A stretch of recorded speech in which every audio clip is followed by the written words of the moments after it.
Mountain is silent, wind howling, clouds covering peaks. This is the story of one person trapped alone. The boots crunch against the snow with every step. Panic tries to rise, but survival demands calm.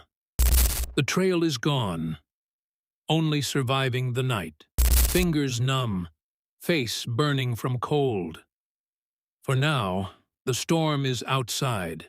The temperature drops fast. The climber bites a glove, screams into the wind, forces the mind to stay awake. The storm reaches its peak. Then the wind begins to soften. A pale blue light creeps into the shelter.